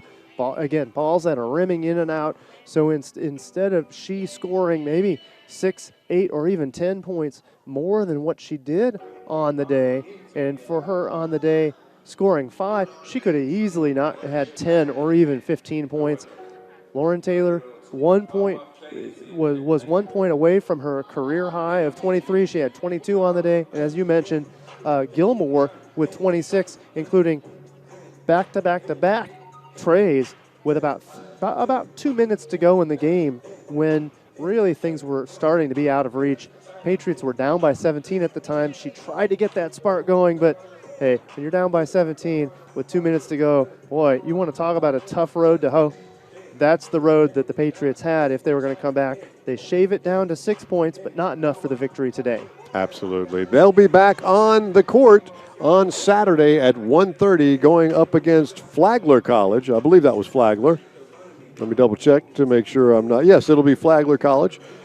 So they'll have an opportunity to take the floor again and see if they can't pull out another victory. We're coming down to the end of our Peach Belt Conference season. Only a couple more weeks left. Our last scheduled game is March the 1st but that's on Monday. But I think we've got another game that has been rescheduled. That's right. And admittedly, that Flagler game on Saturday, Augusta is going to be rooting for FMU. So today, Augusta rooting against FMU.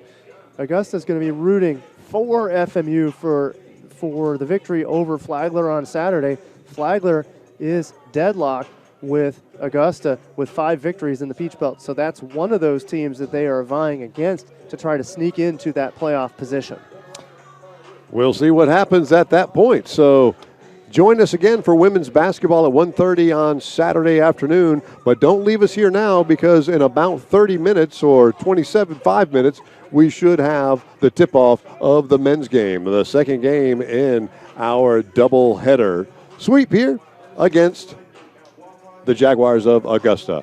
We're going to pause now for this intermission between games, and we'll be back about 2 or 3 minutes before the start of our second ball game to set the table and go through the starting lineups of the men's basketball. This is the Patriot Sports Network.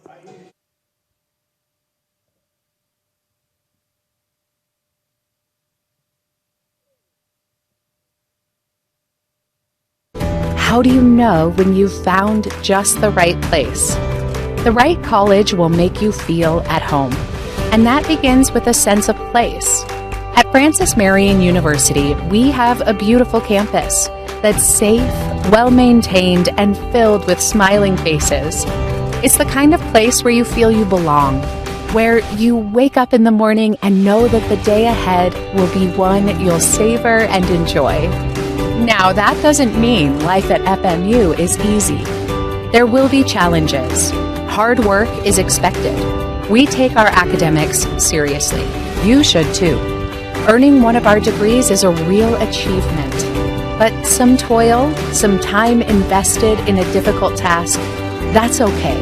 That's how you grow, how you become someone. FMU is a comprehensive public university. And when it comes to academics, our students have a wide range of choices. We offer more than 75 majors and courses of study.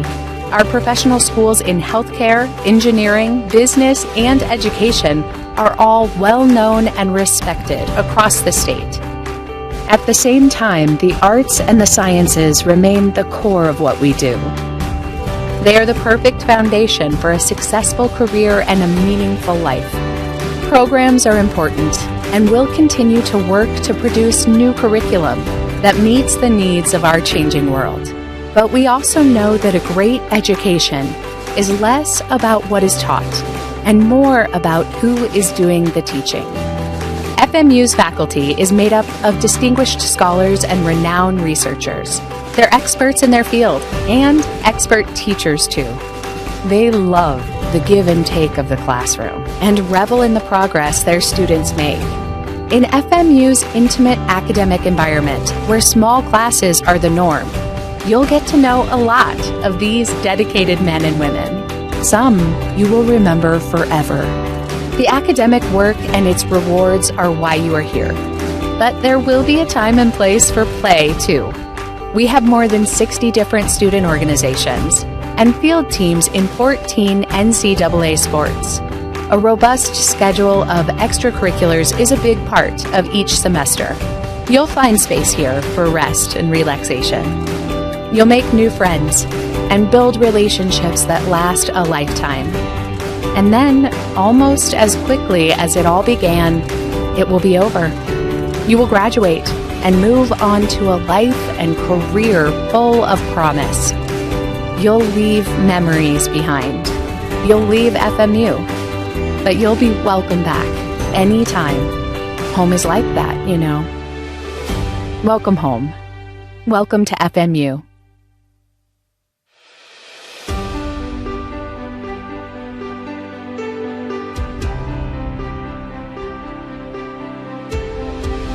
Hi everybody, I'm John Sweeney, Francis Marion class of 2009. This university means a lot to me. The people that I met and the experiences I had here, I cherish to this day. Over the next couple of minutes, I want to take you on a tour of this university that means so much to me. I want to show you my university.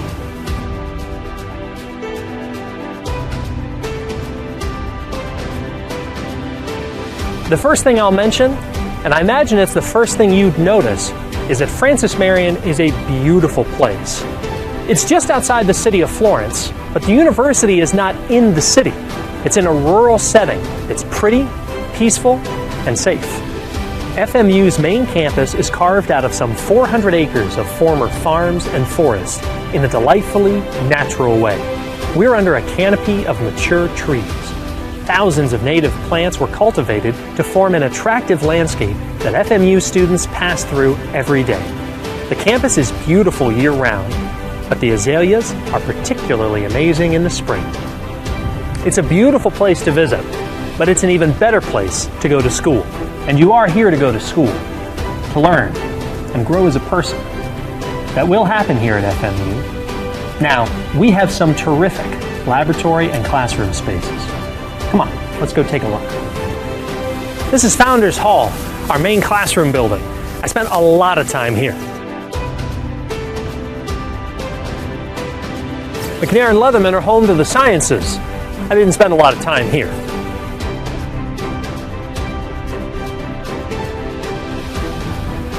Nope, not here either.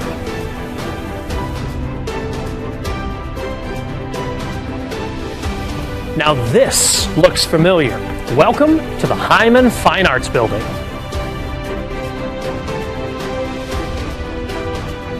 A new Honors Center is currently under construction on campus, and in the past few years, FMU has built an impressive presence in downtown Florence. This new campus includes the FMU Performing Arts Center, the Carter Center for Health Sciences, University Place, and coming soon, the Leatherman Medical Complex. And in the near future, we'll begin work on a freshwater ecology lab not far from the main campus. We've even got planetariums and simulation labs. But academics here are about more than buildings. They're about community, about people. You form bonds with classmates and professors, and the classes are great. Our professors are experts in their fields, and they love to be in the classroom. You'll learn a lot about the major you choose. You'll hear more about that later. And you'll learn a lot about life. Francis Marion is an interesting place with a diverse student population. We have older students who are coming back to study for their second career, and lots of hard-working students with jobs both on and off campus, which means there are some commuters here. But many of our students live right here in our residence halls, which means we have a rich on-campus environment. The Forest Villas are modern apartments with nice amenities. But a lot of upperclassmen love the Village Apartments, Francis Marion's original student housing. They're conveniently located to campus, the outdoor pool is right next door, and they have recently been remodeled and upgraded. An assortment of eateries, snack bars, and coffee shops provide needed fuel. The Smith University Center, the largest building on campus, is a great place to hang out and blow off a little steam. Our 60-plus student organizations add to the mix by hosting a wide range of events throughout the year. Everything from FMU's Got Talent to the President's Bowl Quiz Tournament to First Friday and the annual student competitions at Arts International. It is a good thing they didn't have these when I was here. I wouldn't have ever left. Athletics plays an important role here at Francis Marion. We've got great facilities like Griffin Athletic Complex and lots of successful teams. FMU athletes have won 5 national championships in just 50 years, and we've produced dozens of legendary players. Our athletes come from across the country and around the globe. They add to the flavor of the student body. Athletes are always among our very best students. We think that's the way it should be. By the way, the very first game on this field pitted Francis Marion against the defending national champions from the University of South Carolina. Wonder who won that game? Oh yeah, I remember. Well, that's a quick look around campus. I didn't get a chance to show you everything, and we didn't talk about everything. Like this guy, our namesake, General Francis Marion. But hopefully I gave you an idea of what a wonderful place FMU is and how much it means to alumni like me. This place is special. It's my university. Maybe you'll make it yours.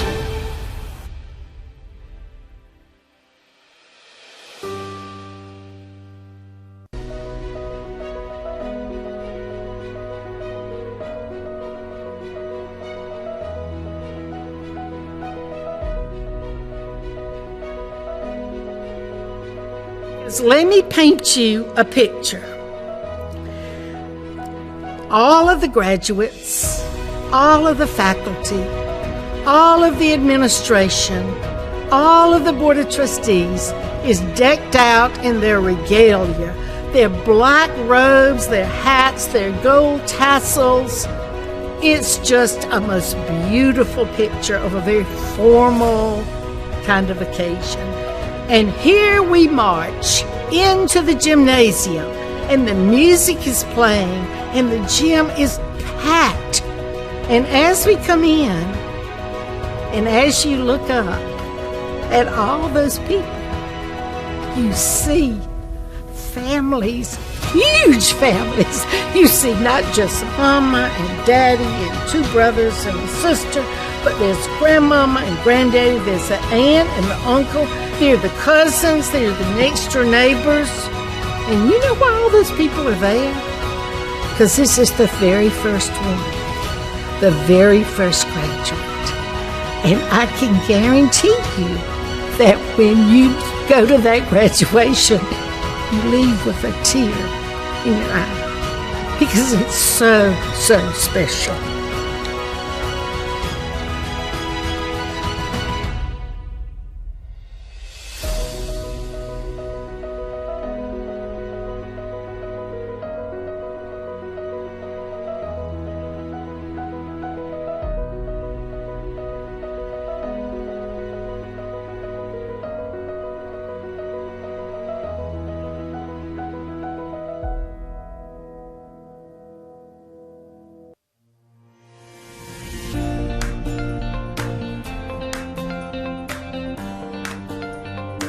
The desire and the love to take care of people is something that you kind of have innate. You kind of just have that thing.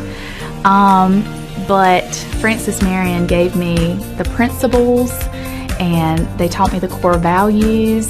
They taught me leadership qualities, and they've just been foundational and offered a family that I can keep going back to. So even though my personal biological family didn't go to a university, and I didn't really get any experience, wisdom from them for that, I gained a family that could tell me all about college and even the afterlife of college by coming to Francis Marion. And I'm not sure you would have that with, other universities. Throughout the nurse practitioner program, you're already a nurse, and you're a devoted nurse, and you don't want to just quit. And that was another thing I specifically picked this program, was because I was able to look at the curriculum and know that I could work. I even asked a couple of the professors, one being Dr. Hopla, before I started the program, and even she told me, yes, you can still work while you do this. And I did. I worked 40 hours a week, 5 days a week. Sometimes it had to be six days a week to get my 40 hours in, and I still did the nurse practitioner program. It wasn't easy, but nothing worth having is easy. Which the benefit of having classmates and professors that were both working and studying is, we would get worked up and worried about how would we ever do this. And then they would say, well, I can work these 2 12-hour shifts on the weekends and then have the week to study. Or a professor may say, well, you can get creative with your hours here. So you can tell that they've done this, that you can tell that they've gotten creative with their time as well. And then all of a sudden,